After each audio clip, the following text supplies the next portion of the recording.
Guys ये है हमारा फ्रिज मैग्नेट जो हमारे फ्रिज पे पिछले 6-7 साल से लटका हुआ है। ये है वो बीच का नाम। अभी वो थोड़ा सा फोटो धुंधला हो गया है, मैं इसे साफ करता हूँ। लेकिन ऐसे 2-3 और मेमोरीज है जो हमारे पास रखी हुई है और वो भी हम आपको दिखाएंगे। और ये हम आपको इसलिए बता रहे हैं कि हमारी जो सीरीज़ है उसका तीसरा एपिसोड अभी आने वाला है और आप उसे ज़रूर देखिए और एंजॉय कीजिए।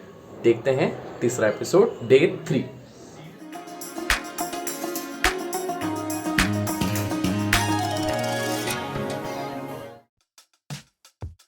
हेलो दोस्तों, आप सभी का फिर से एक बार स्वागत है मेरे इस चैनल पे और हमारी नई सीरीज़ में डाउन द मेमोरी लेन। अभी हम देख रहे हैं हमारा पटाया का तीसरा दिन। आज हमें पटाया से निकलना है। रास्ते में 2 पॉइंट कवर करते हुए हमें पहुंचना है बैंकॉक। लेकिन जैसे सुबह हम उठे, हमने सुबह का फ़ायदा उठाया, हमने फ़ोटो शूट किया। हमारे गैलरी में हमारे जो एक्सेस पॉइंट रह गए थे, हमने हर जगह जाके फ़ोटो खींचे। इस टूर पर हमने फ़ोटोज़ तो कई खींचे हैं, लेकिन मुझे ये तस्वीर सबसे अच्छी लगती है।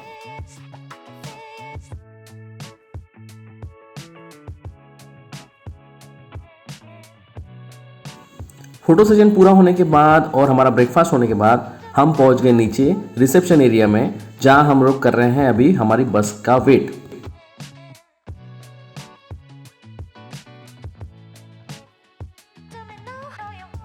ये कुछ आखिरी मोमेंट्स थे जो हमारे इस होटल में थे और इस होटल में हमने 2 दिन बिताए हैं जो काफ़ी मेमोरेबल रहे हैं।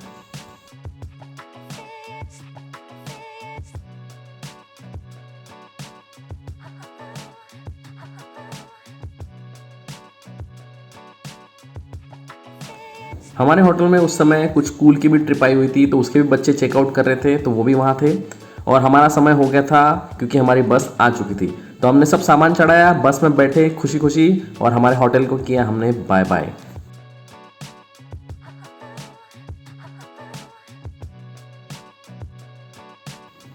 होटल छोड़ने के बाद अभी हम निकल रहे हैं पटाया से बैंकॉक की तरफ। लेकिन रास्ते में ही पहला स्टॉपेज आया जो था पटाया डायमंड फैक्ट्री।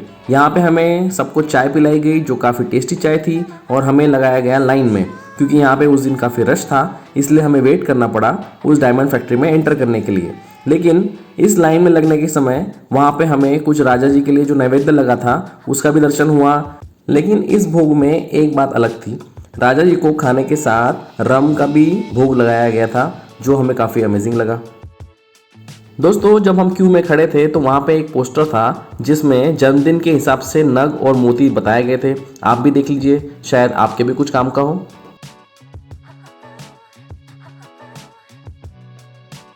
दोस्तों, टिकट मिलने के बाद शुरू हुई हमारी जेम्स डिस्कवरी की छोटी सी ट्रेन राइड।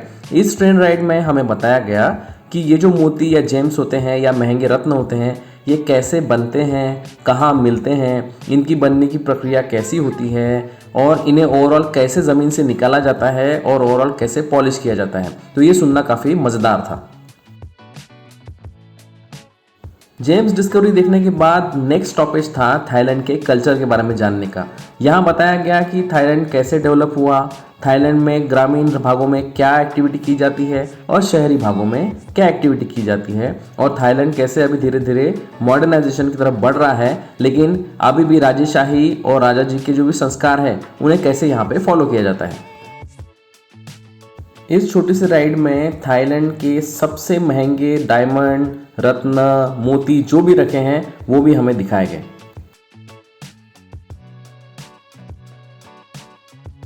हमारी छोटी सी ट्रेन राइड तो काफ़ी मज़ेदार थी। वहाँ से बाहर निकलने के बाद वहाँ पे था एक छोटा सा गार्डन और एक छोटा सा रेस्टोरेंट। इस रेस्टोरेंट में काफ़ी इंडियन डिशेस थी और काफ़ी टेस्टी डिशेस थी, तो हमने हर एक डिश को देखा और जो भी हमारे जेब के हिसाब से हमें अच्छी लगी वो हमने परचेस की। अब क्या परचेस किया था? हमने परचेस की थी कोल्ड कॉफ़ी, क्योंकि वही एक चीज़ थी जो हमारे बजट के हिसाब से थी, बाकी तो सब चीज़ें बहुत ज़्यादा महंगी थी। तो हम यहाँ पे कोल्ड कॉफ़ी पीने का आनंद उठा रहे हैं और ढेर सारे फ़ोटो खींच रहे हैं। इस जर्नी में अभी हमें 2 दिन हो चुके थे, इसलिए हमारे जो टूरमेट्स थे उनके साथ हमारी बॉन्डिंग बहुत अच्छी हो चुकी थी, इसलिए उनके साथ भी हमने ढेर सारे फ़ोटो खींचे और काफ़ी एंजॉय किया।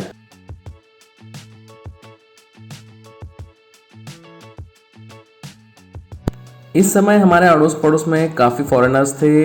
कुछ मोबाइल में पढ़ रहे थे, कुछ गेम खेल रहे थे, कुछ बुक पढ़ रहे थे, कुछ गाने सुन रहे थे, लेकिन हमारा पूरा फोकस सिर्फ फ़ोटो खींचने पे था, और वो भी उनके नहीं, हमारे। हमने इतने फ़ोटो खींचे कि हमारे फ़ोन की मेमोरी फुल होने लग गई। लेकिन पढ़ाई करना, गाने सुनना ये तो हम इंडिया में जाके भी कर सकते थे, लेकिन यहाँ पे इतना पैसा दे के आए हैं तो भाई साहब फ़ोटो खींचना तो ज़रूरी बनता है ना। यहाँ से मैंने इंडिया में फ़ोन किया, क्योंकि मैं पहले से सिम कार्ड लेके आया था, तो मैंने फ़ोन किया और मैंने सिर्फ 2 या 3 मिनट बात की, लेकिन उस बातों के मेरे कन्वर्सेशन के ख़त्म होने से पहले ही मेरा पूरा बैलेंस ख़त्म हो चुका था। और पूरा बैलेंस ख़त्म होने की वजह से बाकी पूरे टूर में मैं एक भी बार घर पे फ़ोन नहीं कर पाया, क्योंकि ना वहाँ पे टॉपअप हो पाया, और इंडिया से जो टॉपअप करवा रहे थे वो टॉपअप भी वहाँ पे मुझे रिसीव नहीं हो रहा था। इसलिए एक बार तो बात की थी, लेकिन वो भी काफ़ी महंगी पड़ी। ये जगह काफ़ी सुंदर थी, काफ़ी इंटरेस्टिंग थी। यहाँ पे हमने लगभग 1 से 1.5 घंटा बिताया और सबने काफ़ी एंजॉय किया और काफ़ी रिलैक्स भी हुए। इस टूर में हमारे साथ महाराष्ट्र के अलग अलग डिस्ट्रिक्ट से बहुत सारे कपल थे।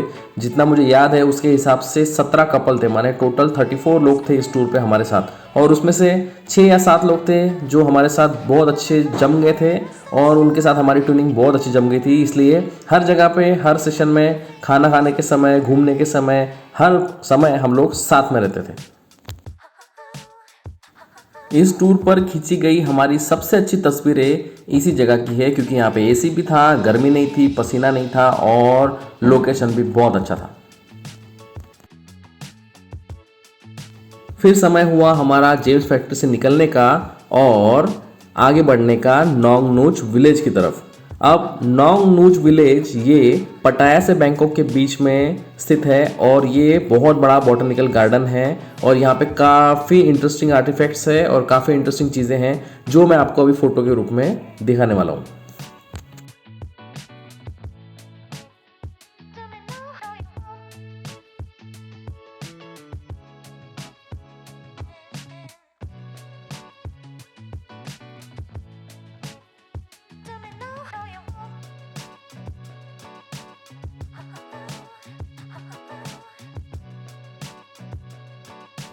इस विलेज या गार्डन में काफ़ी फोटोजेनिक पॉइंट्स बने थे, और हाल ही में वैलेंटाइन डे हो गया था, इसलिए उनका डेकोरेशन जैसे का वैसे रखा था हमारे लिए फ़ोटो खींचने के लिए।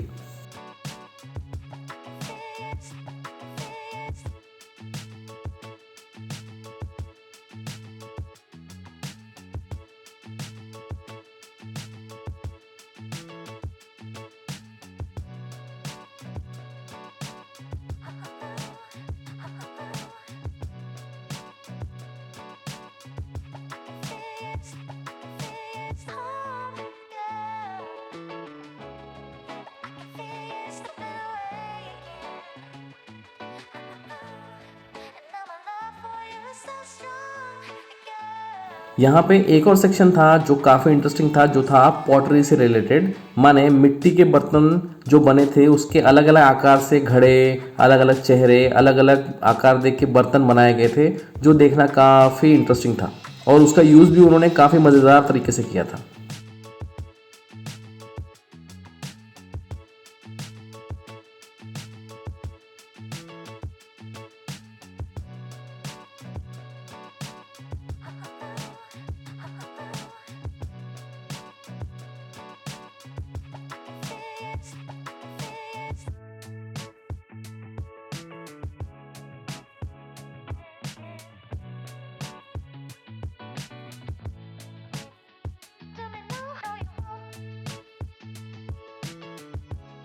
इस गार्डन के एक सेक्शन में स्टैचू बने हुए थे छोटे छोटे एनिमल्स के, और वो भी मल्टीपल में, और यहाँ पे फ़ोटो खींचने में मुझे बहुत मज़ा आया।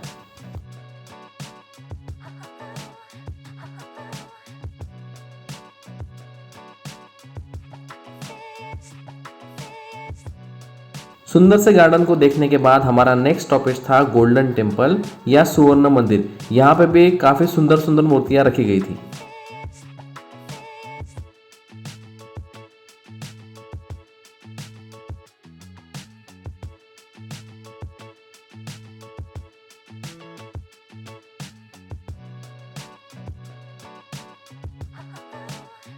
बोटानिकल गार्डन और सुवर्ण मंदिर देखने के बाद अभी हम आगे बढ़ रहे थे एलिफेंट एक्टिविटी देखने के लिए, जहाँ पे छोटे एलिफेंट बड़े एलिफेंट मिलके ओवरऑल उनकी एक्टिविटी को दिखाते हैं। लकीली मेरे पास इसका एक वीडियो है जो काफ़ी मज़ेदार है, आप भी उसे देखिए और एंजॉय कीजिए।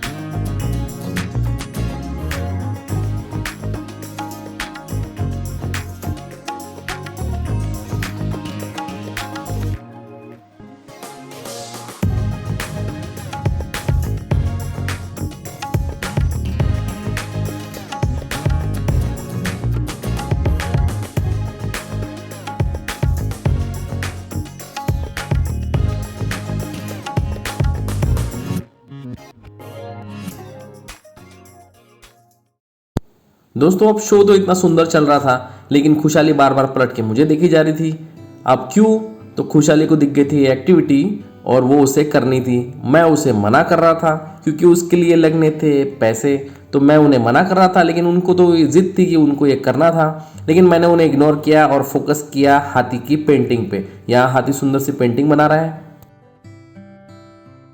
छोटा सा हाथी जिस बोर्ड पर पेंटिंग बना रहा है एक्चुअली वो है एक टी शर्ट, और इसी टी शर्ट को बाहर एग्जीबिशन में बेचा जा रहा है कि इस पर पेंटिंग एक हाथी ने की है।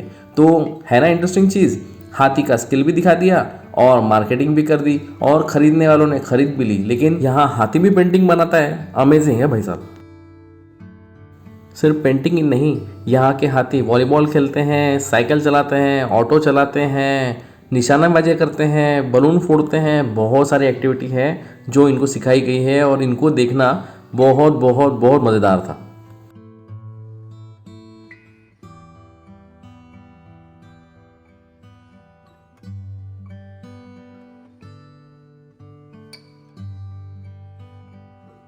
इन सब हाथियों की एक्टिविटी देखकर मुझे तो बहुत खुशी हुई, लेकिन खुशहाली हमारी नाराज़ चल रही थी। तो मैंने सोचा कहाँ खुशहाली को नाराज़ करते हैं, चल लो भाई आप भी चढ़ी लो, आपकी भी मन की इच्छा पूरी कर ही लो। तो खुशहाली गई ऊपर और उसने भी उनके मन की बात पूरी कर ही ली।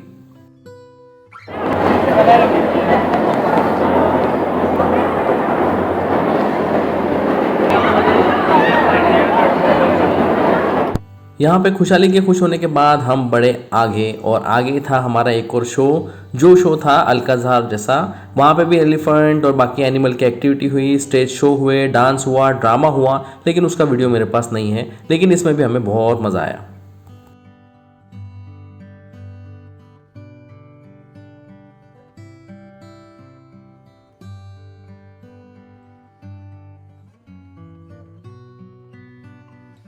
नॉन्ग नोच विलेज की एक्टिविटी पूरी होने के बाद हमें ले जाया गया एक आर्टिफैक्ट शॉप में जिसका नाम था लुक डॉट।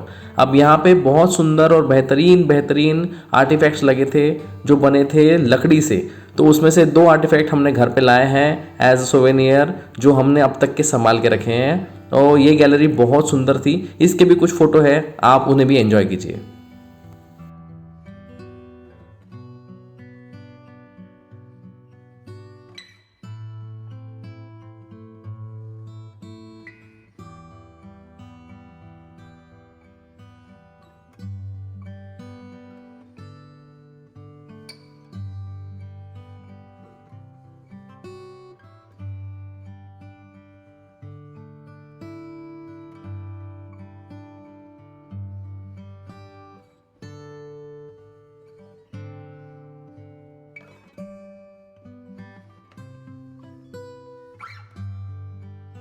आर्टिफैक्ट शॉप में शॉपिंग करने के बाद हम लोग बैंकॉक के काफ़ी करीब पहुंच चुके थे, लेकिन रास्ते में हमें एक बहुत सुंदर सा नज़ारा मिला।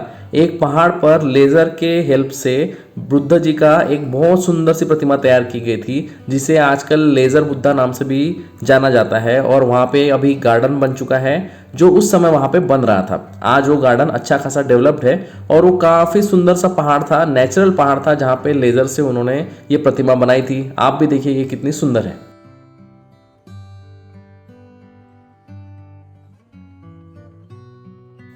दोस्तों ऐसे ही सुंदर सुंदर नज़ारों को देखते देखते और हमारी जर्नी को बहुत ज़्यादा एंजॉय करते करते हम लोग पहुंच चुके थे बैंकॉक के बहुत ज़्यादा करीब, और हमारा होटल भी यहाँ से बहुत पास में था। लेकिन सनसेट का समय हो चुका था और हम भी बहुत ज़्यादा थक चुके थे, इसलिए हमने एक टी ब्रेक लिया और थोड़ी ही देर में हम लोग पहुँच गए बैंकॉक के हमारे होटल में, जहाँ हमें आज की रात और कल की रात बितानी थी। और ये होटल भी बहुत सुंदर था।